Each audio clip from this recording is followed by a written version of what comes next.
You're listening to the Uplevel Your Online Business Show, where wealth is empowering, purpose is crucial, and high vibes are non-negotiable.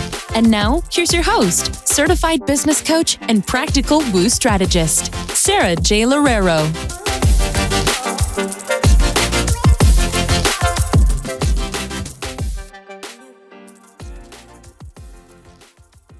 All right. Welcome back, everyone, to the Uplevel Your Online Business Show. I absolutely love having guests on the show. And today I have my lovely friend, Anat Peri, on the show, who is a life coach. And she also coaches on truly like how to step into their full selves within their coaching practices.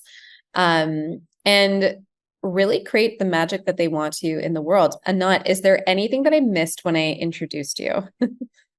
Oh gosh, doesn't have to be about me. So I think they'll discover it. But yeah, a big part of my work is inner child reparenting. So really deep work.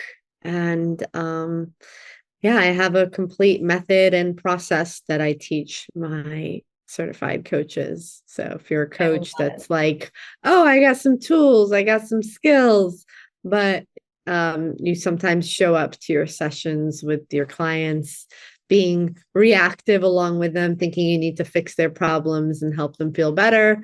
Yeah, that's just the surface. And the opportunity is really to have a complete method and process to always know you can guide them through. Right. I love that. So, and if you feel like you need like deeper coaching skills, Anat is your girl, is your woman on that. But let's talk a little bit about, like what got you into this field? Like what has been your process for getting to where you are now? Yeah. So I've been in the self-development industry for January. It'll be 19 years. Can't believe it. Oh my God. And so I got into it when I was 25 and but even in my teenage years, I was always the girlfriend that friends would come to for advice. God knows what I said to them then, but whatever it was, it always created a deeper sense of peace. So I wanted to major in psychology when I went to college, but I didn't want the 8 years of schooling. And so I did business and finance instead. And the world of self-development found me anyway in my mid-20s. It was my mom and I, we did a workshop together. I was like, perfect, let's do this. So you'll see that I'm right and you're wrong.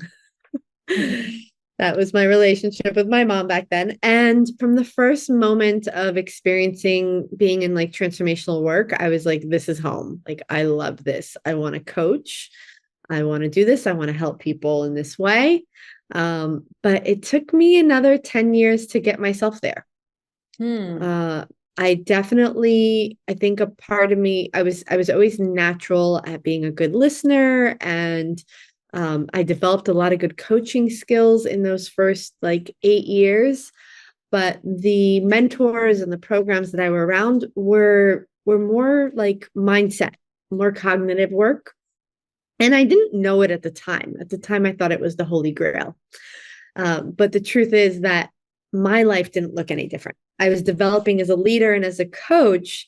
But if you looked at my life, I was like in debt, lost in my careers, super codependent in my relationship, in no self-love, like being by myself. I always felt this like inner anxiety, yet I was living in New York City and I was overwhelmed by the amount of energy that was there. So it was like, I don't want to be by myself, but like, this is too much to be with people. And so I was a mess. And so to me, like, if you're doing self-development work and you feel like you know a lot, but your life isn't looking any different, then you're just trimming weeds. You're just skimming the surface here. Because lasting transformation is really in like the proof of, well, what does your life look like now? Not just, oh my God, I went to this incredible event. It was so powerful. Right? Not naming any names like Tony Robbins, but I mean, I love, Tony's great. It's not to knock it, but so many people go to that and they think that transformation is this like, woo, woohoo, aha experience. And so did I for many years. And I wondered why I was still struggling with the same things over and over again. Like I'd feel better for a little bit, but then I was still bumping up against the same type of relationships, same type of like inner struggles. And it wasn't until like I let go of all that. I literally 11 years ago moved to California with $2,000 to my name, left the 5-year relationship, had $40,000 in debt, no job, no car, no home, no plan, one friend in San Diego, and was like, okay, time to humble yourself, Anat. Because you were living in New York where everyone believes like if you can make it here, you can make it anywhere. And there's a bit of cockiness and a lot of forcefulness that we operate from there to maybe I don't know because I have all this knowledge from programs and stuff, but my life is a mess. So what the heck do I know if I can't produce the results that I really want? And it was at that moment that I was like, okay, God, take the wheel. Like, let me surrender and be open to other things. And got into yoga and got into meditation and got introduced to the world of plant medicine. And then eventually met my mentor who had been facilitating like deep body mind psychology work for over 40 years. He's no longer with us. He passed away in his 70s. But when I worked with him, I realized, oh, this is what transformation it really is. It's not a walk in a park on a beautiful, sunny San Diego day.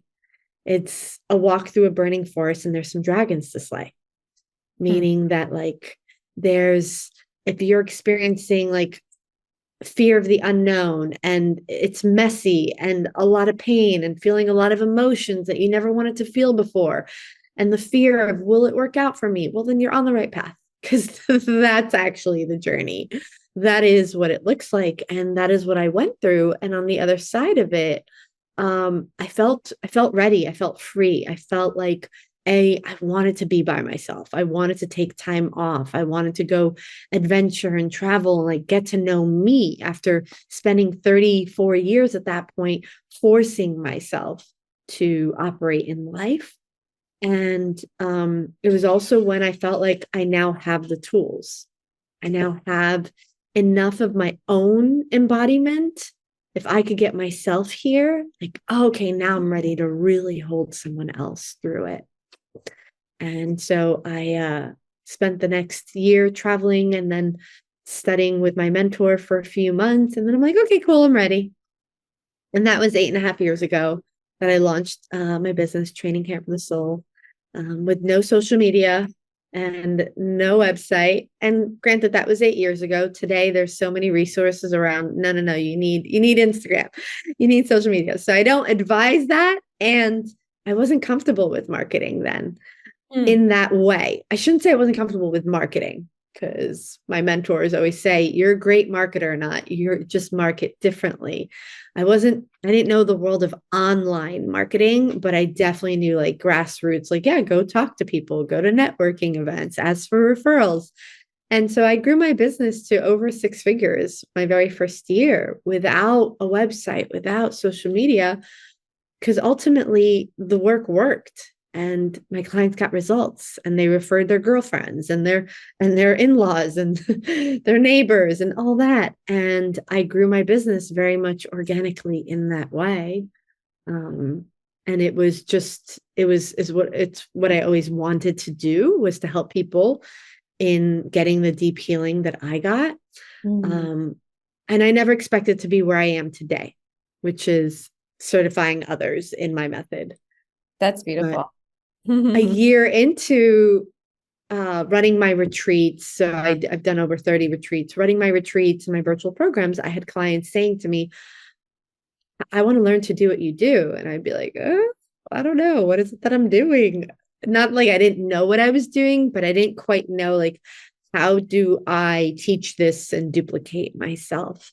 And so I kept hearing that for another 3 years from different clients. And then my fourth year, I set the intention like, hey, this is the year that I really pay attention to, like, what is my process? What is my method? And it was perfect timing because the following year, COVID hit. And I was like, hey, the world needs this now more than ever. And launched the first round of my certification program. And it's been the biggest gift and reward to now see my certified coaches grow their business and feel super confident in it, and you know, get the results for their clients that they always wanted to. Yeah. And what I find really beautiful about this is a lot of the times we just happen to get into what it is that we're doing. And so it's not this whole like, you're 20 and you're like, yep, I'm going to own a business and I'm going to own a multiple six-figure business. You had no idea. You have no idea what you stumble upon. And I think it's really beautiful in that way, because I can relate so much to it, because I was in a 9-to-5 in Toronto for 6.5 years of my life. And I had, got a job right out of my master's degree, really great pay, like in my field-ish. Everyone was just like, oh my goodness, it's such a great job for you. And, a few months into that job, I realized, I was like, I don't really want to be here. Like, is this it? Like, is this the be all end all? Because I don't really want this. And try to apply for other jobs, didn't really get anywhere. Had all of this healing to do in myself. So I had like mad anxiety, really bad like digestive issues, was diagnosed with IBS, acid reflux disease, all of that kind of stuff. And so like both of those things just kind of fused together, and they came to like this grinding halt when I was 25. And it was really interesting because I was trying to apply for all these other jobs. Nothing was working, right? Like I wasn't getting any callbacks or anything for all of these other positions that I really wanted. And then as I was doing my healing, I remember one of my naturopathic doctors being like, have you ever thought about like a side hustle? And that was, I think, back in like 2012, maybe. And I was like, what do you mean, like a blog? Right? Back in 2012, everyone just had blogs. And I was just exactly. I'm not going to do a blog, right? Like that doesn't make you income. I also had so many money mindset issues. So I was like, no. But then it really stuck with me, and that whole idea stuck with me. And then I remember talking to a therapist of mine, and one thing that she made me do was like this visualization of me in the future. And she's like, what do you look like? And I was meditating on a rock. And I was like, I don't meditate. This is what meditation, right? Like, what am I even doing on this rock on the edge of the water doing a meditation? And it's so crazy, because if I look back now, my friends now would be like, of course you'd be on the edge of a rock doing a meditation. Like, that's totally you.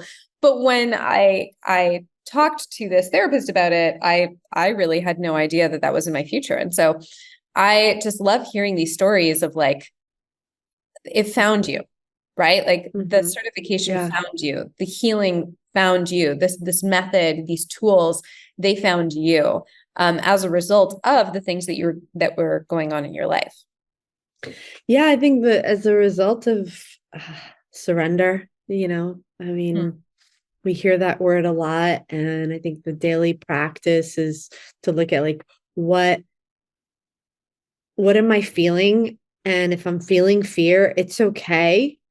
If I'm feeling anxiety, it's okay. But am I acting from that?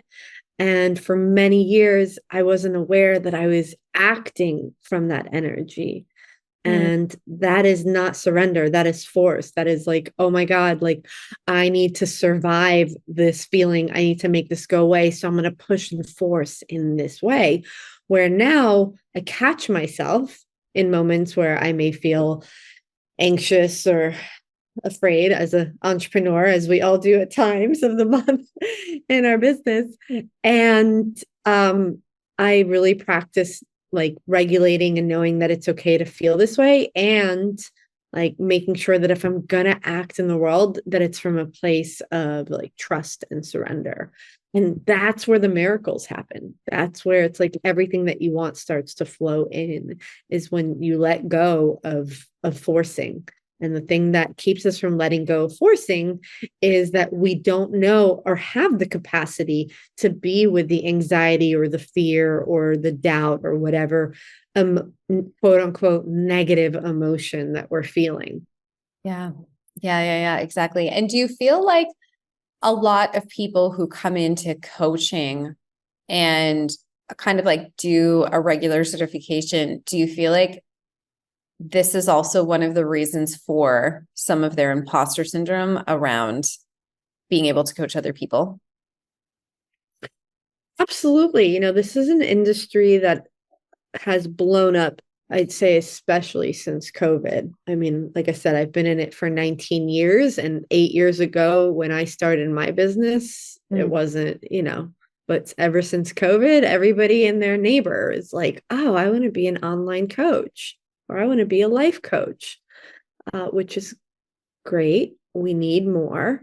The world needs more, but the world needs more trained coaches that have a method that are trauma informed, and there just aren't enough programs out there that are developing you in that way.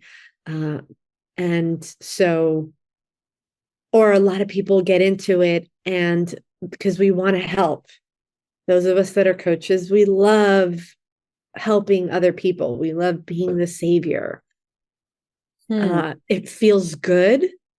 The question is, have you saved yourself first? Ooh. Right. So good. So they get into it because you get so much satisfaction from coaching someone else, and you may be naturally good at a facet of it, but ultimately, if you're not embodied, if you haven't done your deep inner work, you're going to hit that ceiling. You're going to hit that point with a client where, yeah, you're natural. You can take them to a certain place, but you really can't take them to the full depth because you haven't gone there yourself. You don't have those tools yourself. So I get a lot of like a lot of coaches that are in that place that they didn't realize how much more there is to go for themselves. And the reason that it impacts the business or your coaching, if you're not embodied, even if you had great training as a coach, is that it's going to show up in your coaching. So if your pattern is, if something that you haven't moved through or healed yet is being a people pleaser, that was one of mine, then you may end up with some clients that are going to run circles around you and totally take advantage of you and exhaust you and deplete you. And you're going to keep working hard for them to be liked by them and to get them the results because you're in that pattern.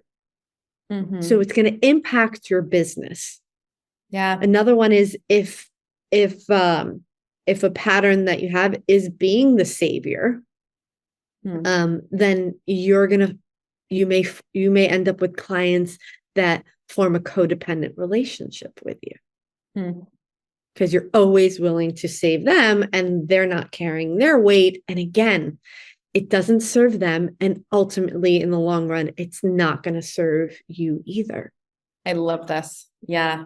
So good. So good. And I remember when one thing that I'm really grateful for is that I did my yoga teacher certification and I did a lot of meditations and a lot of work on myself before I stepped into coaching. And so, did therapy, did coaching, did healing. And so there's even specific ways that I look at situations as a coach where I have other coaching friends who are like, oh, you're actually really calm about those things. And I'm like, well, yeah. And then I start to think, why? Why am I so calm about these things? Why am I so unattached about these specific things? And it's because of that breadth of knowledge that I already had prior to doing my coaching certification as well.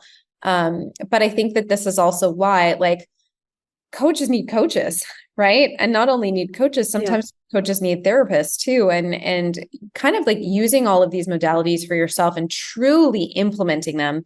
I remember I think it was one of my life coaches told me, and it's one of the very first people I ever worked with.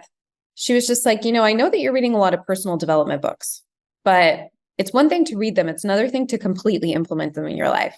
And I think what you're having problems with is you're having problems with the implementation of the things that you're learning, because it sounds like you're learning them and you're reading them, but in your life, you're still functioning from the exact same things that you were before. And it doesn't really seem like these books are helping you.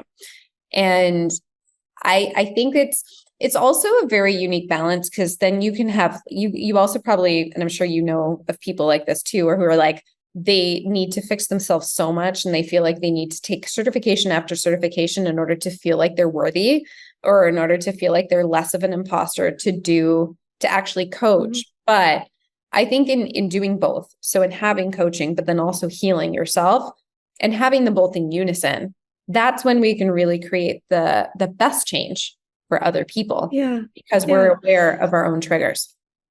Yeah. And I could relate to a lot of this. So, until I met my mentor 8 years ago, you could say I was on that journey for 10 years. And part of it, you could say, is being an imposter. And part of it is just like, well, you actually haven't met the right coach to give you the right guidance. We are not all equal. There's a lot. There's even certification programs out there that are not going to get you the level of development that you need. And there's a lot of coaches out there that will be good, but is it that you had a good experience with them, or did they equip you with the right tools and ability to know that you can handle what the future gives you? Because I haven't needed anyone else since then. And I have so many clients that say that. They're like, oh, once I went through training camp for the soul, once I learned this method, like, yeah, anytime I bump up against something, I have the tools that work. So it took me 10 years to get to those tools. So it's okay if you're listening to this and you're like, uh-oh, I'm that person that keeps hopping from one coach to the next and next. Yeah, because you're really looking for the finishing touches. So it's okay. And the other thing that you spoke into is the importance of what I call the 5 stages of healing that most people are not aware of and not hitting on every stage. And that's why they're not getting lasting results, lasting change. They're going from, becoming stage 1, becoming aware that I have this problem, to let me pick up a book, or let me listen to a podcast, or let me go to a workshop so that I could stop being this way. And that is hopping from stage 1 to stage 5. And that is what I call trimming weeds. And that is what I did for 8 years. And I think what most people that are in self-development do is they become aware of a problem and they want to fix it, and they find a solution. They think they could fix it. But what's happening is they're skipping stage 2, 3, and 4. And so this is, I can go through them with you. This is valuable if you are healing yourself. And also, like, this is what I teach my coaches. So when you're working with a client, you can recognize what stage are they at? What do they need? Because not everyone that comes to you with every challenge that they're coming to you with is just at stage 1. Some of them may actually be like, oh, like stage 4, stage 5. And so really understanding, and that's part of my process. There's a method, there's a foundational method that you get to take through these 5-stage process that works every single time because of that. And so even as an individual, you could look for yourself and see, well, what stage am I at with this? And it helps a lot of people feel the relief around, why hasn't this changed in my life yet? Oh, because I have completely skipped these stages. So I'm sure I have a bunch of you curious right now as to, like, what are these other stages? Let's hear it.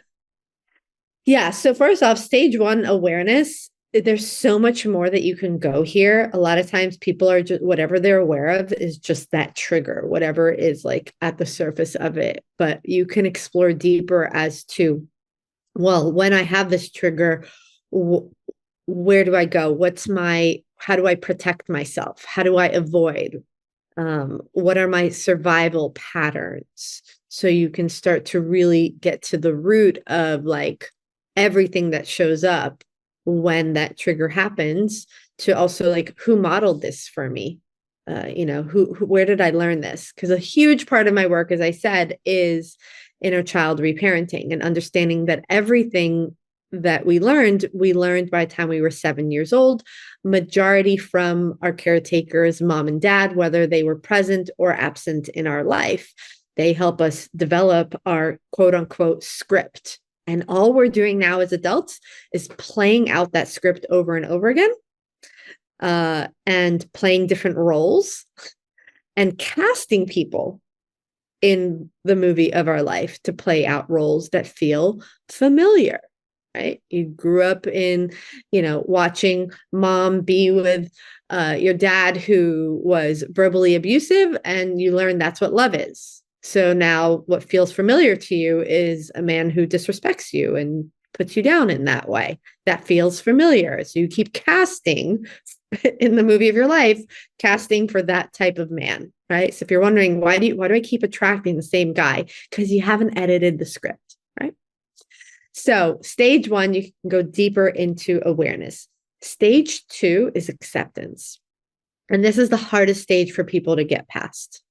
Like if this is a video game, like this is a stage people keep getting stuck in. And that's because acceptance requires like accepting it without judgment, without wanting to fix it, and learning to be with it as it is. And it sounds like simple, but the way that we have been programmed to fix, a lot of us, or to not feel, the way society, we've trained ourselves to not feel certain emotions or place certain emotions in the bucket of negative, like, ooh, I'm sad, I'm anxious, I'm scared, I'm doubtful. How do I stop that? How do I fix that? I'm happy, I'm horny. Ooh, yes, more of those, please. And so all of that has impacted our ability to truly accept and be able to know how to hold that level of energy and acceptance in our nervous system. And so it's learning to be with what is, whether it's emotion or something that happened in our past or something that just happened yesterday. How can you be with it from a level of acceptance, but also a level of curiosity and love and compassion? What I mean by curiosity is getting beyond just how it feels as like an emotion and more how it feels as an energy, because excitement and anxiety feel very similar in the body. Mm-hmm. It's more the story that you give around that. So learning to be with something at the level of felt sensation of where am I feeling this anxiety? Does it have a size, a shape, a color, a texture, a temperature? And learning to speak to that experience in that way, you're actually speaking the language of the nervous system. The nervous system understands sensations, doesn't understand good, bad, fix. That's the mind. And so when we speak in sensations, we are speaking to the nervous system, and therefore we are working with the nervous system and starting to regulate. And the nervous system knows how to process and digest that energy. And so you go from something that maybe your whole life has felt unfamiliar to you. Like, let's say you grew up in a house that was chaotic. Chaos is familiar to your nervous system. You could be with chaos. You actually look for chaos. You create chaos. Right. Why? Because calm and peacefulness feels unfamiliar, makes you hypervigilant, scares you. Yeah. And so learning to be with those sensations, what you're doing is you're retraining your nervous system, and you're expanding your nervous system's capacity to recognize more, to handle more, to feel safe in more. So you're cultivating safety in that. It's like a slow build of just like, okay, these are all of the ways that we can create healing, but it's in a step-by-step process. I'm totally starting to understand it a lot more, which is really, really beautiful. Yeah, like there's depth to healing for sure. Exactly. Yes, yes. And I now that I'm like hearing you talk about it, it's just like there's so much depth in each area of it. So I think there's three more, right? There's three more steps. Yeah. And let's definitely go through those. But I'm also just curious, like for the coaches that you see, or like even the coaches that have this type of imposter syndrome, how can they continue to coach? So how can they not let this be well, I can't coach until I get this done. So not necessarily a perfectionism thing, but also invite this in with them. So do you recommend doing this type of program alongside them coaching already?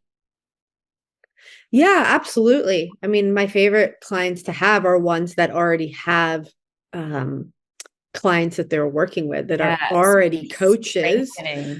So you're strengthening that, and you're learning at each stage. Here's, in my program, I actually break it down. Like, here's what it looks like to facilitate someone through awareness. Here's what you need to do. A lot of it is you need to hold dual awareness. You need to be grounded in your own energy so that they feel safe to start to go there. You certain questions to ask them, all that. So yeah, so my favorite is definitely working with people that they've already gotten a taste of coaching, and they know how far they can take a client, and they know what they bump up against. And so they're ready to get those finishing touches so that they could really get their clients fully through a process.